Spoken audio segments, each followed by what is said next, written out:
सुप्रभात बच्चों, कैसे हैं आप सब। मैं आशा करती हूँ कि आप सभी अपने घरों पर सुरक्षित होंगे। बेटा, आज हम हिंदी की कक्षा में पाठ 21 व्याकरण में अविकारी शब्द क्रिया विशेषण पढ़ने जा रहे हैं। आपने पिछले अध्यायों में पढ़ा है कि संज्ञा, सर्वनाम, विशेषण तथा क्रिया विकारी शब्द कहलाते हैं। इन शब्दों में लिंग, वचन, काल तथा कारक के कारण विकार पैदा होता है, यानी कि परिवर्तन आ जाता है। हिंदी भाषा में कुछ ऐसे शब्द होते हैं जिनमें लिंग, वचन, काल तथा कारक के कारण कोई परिवर्तन नहीं होता। ऐसे शब्द अविकारी शब्द कहलाते हैं या अव्यय कहलाते हैं।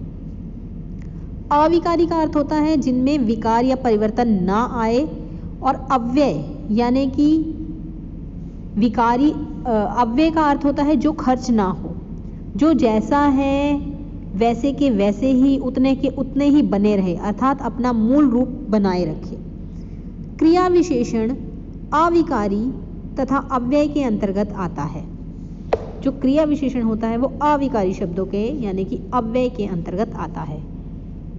किसी काम का बोध कराने वाले शब्दों को हम क्रिया कहते हैं, और क्रिया के होने या करने का ढंग समान नहीं होता।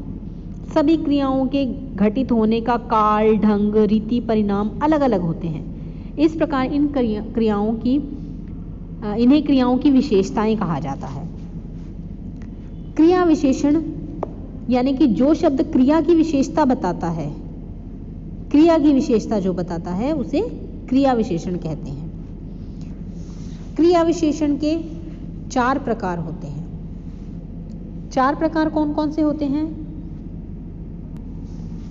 इसमें क्रिया विशेषण का पहला भेद या पहला प्रकार आता है रीतिवाचक क्रिया विशेषण। रीतिवाचक क्रिया विशेषण में यहाँ पर पिताजी धीरे धीरे चलते हैं। जो धीरे धीरे शब्द है वो रीतिवाचक, रीति का उदाहरण है, रीति का बोध करा रहा है हमें। जैसे धीरे धीरे, तेज तेज, जल्दी जल्दी, शायद, शीघ्र। तो ये किसी कार्य को करने का ढंग या तरीका बता रहे हैं, रीति बता रहे हैं। इन्हें हम रीतिवाचक क्रिया विशेषण कहते हैं। इसकी पहचान होती है, जैसे धीरे धीरे, किसी वाक्य में धीरे धीरे आ गया तो वहाँ पर रीतिवाचक क्रिया विशेषण है। यदि शायद आ गया तो रीतिवाचक क्रिया विशेषण है। यहाँ पर हमें किसी चीज़ का ढंग या तरीके का पता लग रहा है। इसके बाद दूसरा आता है स्थानवाचक क्रिया विशेषण।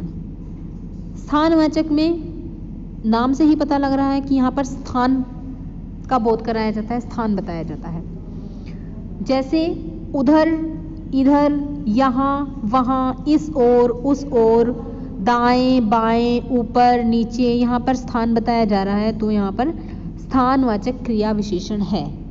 जैसे उदाहरण है, उधर 4 पेड़ लगे हैं। उधर, उधर का मतलब स्थान बताया जा रहा है, तो यहाँ पर स्थानवाचक क्रिया विशेषण आता है।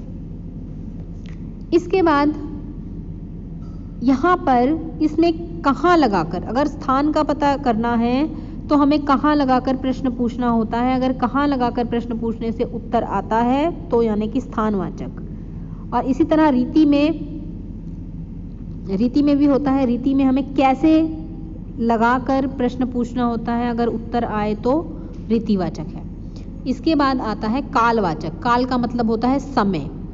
इसमें हमें समय बताया जाता है, आज, इस दिन, उस दिन, अभी अभी, क्षण भर पहले, परसों, ये सब चीज़ें आती हैं इसमें। और इसमें कब लगाकर प्रश्न पूछा जाता है। कब का मतलब होता है यानी कि काल पूछ रहे हैं हम, समय पूछ रहे हैं। जैसे वह आ जाने वाला है, यानी हमने प्रश्न पूछा वह कब आने वाला है, आ जाने वाला है। उत्तर आया हमें, तो यहाँ पर कालवाचक क्रिया विशेषण है। इसके बाद चौथा हमारा है